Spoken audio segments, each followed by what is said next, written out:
ختم اللہ علی قلوبہم وعلی سمعہم وعلی ابصارہم غشاوۃ ولہم عذاب عظیم۔ قاضی ثناء اللہ پانیپتی جو شاہ ولی اللہ محدث دہلوی کا شاگرد ہیں اور تفسیر مظہری اس کا تفسیر ہے، اور یہ مظہری اپنے استاذ کے نام پر یہ تفسیر اس نے مسمى کیا۔ وہ لکھتے ہیں کہ ختم علی قلوبہم وعلی سمعہم وعلی ابصارہم غشاوہ، دل اور کان کے ساتھ اللہ تبارک و تعالیٰ نے ختم کا لفظ بڑھا دیا، اور ابصار کے ساتھ غشاوۃ یہ لفظ استعمال کیا، یعنی کہ گویا کہ اس کے دل اور کان پر مہر لگایا، اور آنکھوں کے سامنے رب العالمین نے پردے رکھ دیا۔ یہ کیا وجہ ہے کہ دو کے ساتھ ختم ہے اور ایک کے ساتھ پردہ ہے؟ تو وہ لکھتے ہیں کہ قلب چونکہ جو معلومات کرتے ہیں آگے پیچھے دائیں بائیں اوپر نیچے ہر طرف سے حواس کے ذریعے سے وہ معلومات اور علم اکٹھے کرتے ہیں، اور سمع بھی ایسے ہے کہ بندہ آگے یا پیچھے ہے، دائیں بائیں اوپر نیچے ہے تو اس کا آواز سنائی دے دیتے ہیں چاروں طرف سے۔ تو اللہ نے اس پر مہر لگایا کہ کسی طرف سے اس کو سمجھ بوجھ نہ ہو، اور چونکہ آنکھ کے سامنے سے چیز معلوم ہوتا ہے اور دائیں بائیں آگے پیچھے سے وہ نظر نہیں آتے ہیں، تو اس لیے وہاں پر لفظ غشاوہ ذکر کیا، پردہ ذکر کیا، کس کے سامنے پردہ ہے، تو اس کے ساتھ ختم کا لفظ نہیں بڑھایا بلکہ اس کے لیے کیونکہ اس کے جو حصول علم کا جو ذریعہ ہے ایک ہی طرف ہے سامنے، اور اسی سے پردہ لگایا، تو اس لیے ابصارہم کے سامنے غشاوۃ ذکر کیا۔ یہ تین قرآن کریم نے کیوں ذکر کیا؟ یعنی دل پر، آنکھ پر، کان پر، یہ تین کیوں ذکر کیا ہے؟ وجہ یہ ہے کہ علم کے جو اسباب ہے یہ تین ہے۔ دل کے ذریعے سے، کیونکہ دل کا تعلق دماغ اور عقل کے ساتھ ہے،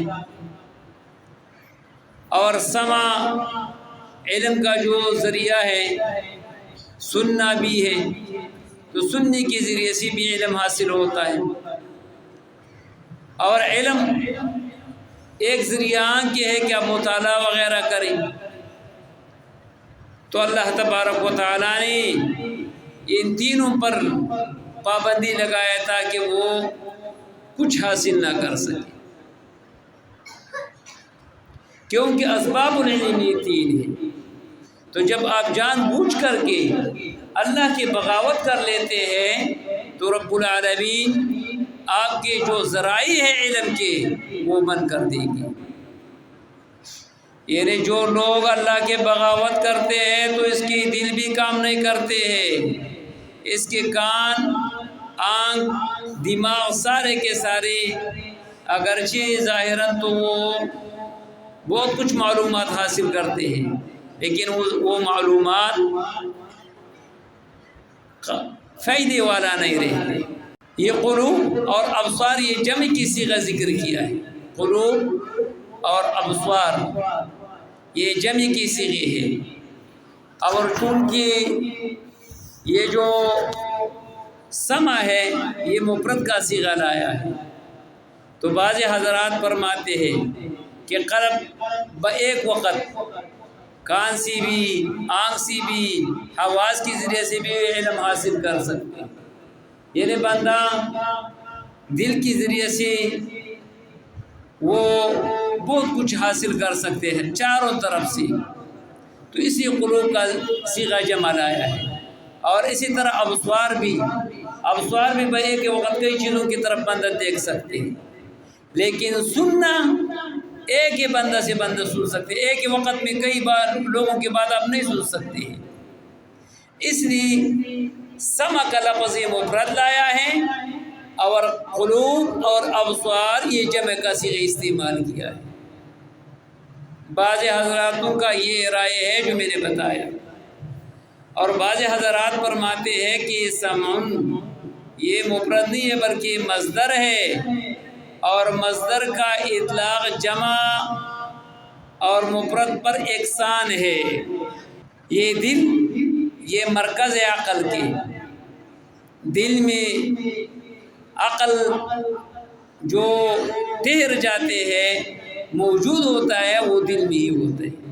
جیسی سورہ قاف آیات نمبر 37 میں ان فی ذلک لذکریٰ لمن کان لہ قلب، اے لمن کان لہ عقل، جس کے لیے عقل موجود ہو تو یا قلب یہ مرکز عقل ہے۔ دوسرا یہ دل کے بارے میں علماء کا تعریف یوں بیان کیا، لحم صنوبری مرکوز فی جانب الایسر من الحیوان، یہ ایک صنوبری شکل ہے جو لٹکا ہوا ہے اور حیوان کی بائیں طرف پائے جاتے ہیں۔ یہ صنوبر ایک درخت ہے جو پہاڑوں میں ہوتا ہے بالکل سیدھا، وہ کہتے ہیں کہ یہ اس درخت کے مانند ہے جو لٹکا ہوا ہے بے جانب الایسر، یعنی بائیں طرف، من الحیوان حیوان کی۔ ظاہراً یہ دل جب ٹھیک ہوتا ہے پورا بدن ٹھیک ہوتا ہے۔ ظاہراً جب یہ دل انسان کی ٹھیک ہے تو پورا دل ٹھیک رہتا، پورا بدن ٹھیک رہتے ہیں، اور یہ دل جب بگڑ جاتے ہیں پورا دل بدن کام چھوڑ لیتے ہیں۔ یہ ظاہری دل میں بھی یہ حال ہے، کیونکہ جب خون صحیح طریقے سے سپلائی کرتے ہیں تو یہ پورا جسم ٹھیک رہتے ہیں۔ اور باطنی طور پر جب یہ ٹھیک ہو تو وہ انسان اللہ کے تابعدار بنتے ہیں، اور باطناً طور جب یہ خراب ہوتا ہے تو پھر رب العالمین کی دشمن بنتے ہیں اور شیطان کے دوست بنتا ہے۔ تو یہ ظاہراً اور باطناً، ظاہراً اس کی ضرورت یہ کھانے پینے کے حوالے سے ان چیزوں کے ہے کہ اس کے ذریعے سے ٹھیک رہتے ہیں، اور باطناً دل یہ جو قرآن اور حدیث اللہ کے تعلق کی وجہ سے وہ ٹھیک رہتے ہیں۔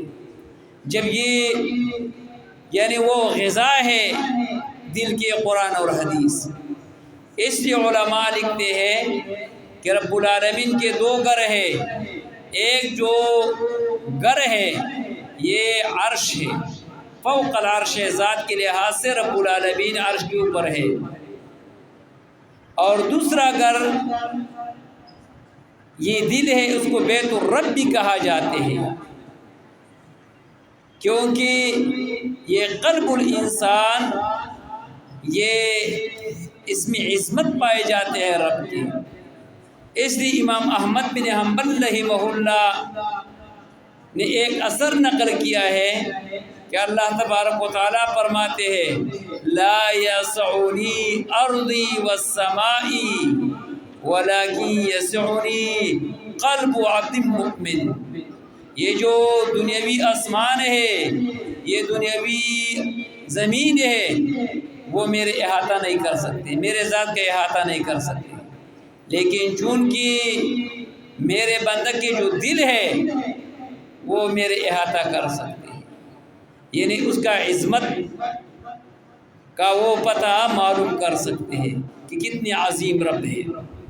قلب قرآن کریم میں یہ قلوب جو لفظ ہے قرآن کریم میں 113 مرتبہ مذکور ہے، اور مادہ قلب قاف لام بے یہ 132 مرتبہ قرآن کریم میں ذکر کیا گیا۔ قلب کو قلب کیوں کہا جاتے ہیں؟ یہ دل کو دل کیوں کہا جاتے ہیں؟ قلب عربی میں یہ تقلیب سے ہے، الٹے ہونے میں ہے، یعنی قلب کو قلب اس لیے کہا جاتا ہے کہ قلب الٹا کو کہا جاتے ہیں. جیسے ایک شاعر نے فرمایا وَمَا سُمِّيَ الْإِنسَانُ إِلَّا لِأُنْسِهِ وَمَا الْقَلْبُ إِلَّا أَنَّهُ يَتَقَلَّبُ. وَمَا سُمِّيَ الْإِنسَانُ إِلَّا لِأُنْسِهِ. انسان کو انسان اس لیے کہا جائے جس میں اندر انوثت ہو، الفت ہو. جس انسان میں الفت نہ ہو، ہر وقت غصے میں ہو، ہر وقت اس کی دل میں لوگوں کی نفرت ہو، وہ انسان نہیں ہے، وہ جانور ہے. انسان کا معنی ہے انوثت، جس میں انوثت الفت پائے جاتے ہیں. وَمَا الْقَلْبُ إِلَّا أَنَّهُ يَتَقَلَّبُ. اور دل نہیں ہے مگر یہ ہے ہر وقت الٹ پلٹ ہوتا ہے. اس لیے حضور علیہ السلام نے فرمایا مثل القلب كمثل الريش في أرض فلاة تقلبها الرياح ظاہرا وباطنا. یہ انسان کے دل یہ پر کے مانند ہے، جو پرندوں میں جو بال ہے اسی کے مانند ہے. یہ بال اور یہ پر اگر کسی میدان میں ہو تو یہ ہوا الٹ پلٹ کرتے، کبھی سیدھا کر لیتے کبھی الٹا کر لیتے. اس لیے یہ انسان کا دل بھی ایک ہی حال میں نہیں رہتے ہیں. امام بحقی رحمہ اللہ فرماتے ہیں القلب اسرع تقلبا من العصفور علی الاشجار.